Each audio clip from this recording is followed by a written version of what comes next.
paigtingan natin. Subong yan, Marcos yan. Pirmahan niya wala na iya. Bala, look mo na iya. Okay, going Ayala. Sa likod kasi kami dumaan eh. Ayan yung building ng Ayala. Parking area yan. Okay. So dito kami dadaan. Papunta sa bangko.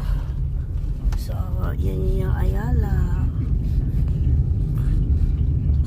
Yan. Hindi mo na tayo papasok dyan kasi pupunta pa tayo ng bangko. Saka may pupunta pa tayo importante. Saka yung Ayala hindi nawawala yan.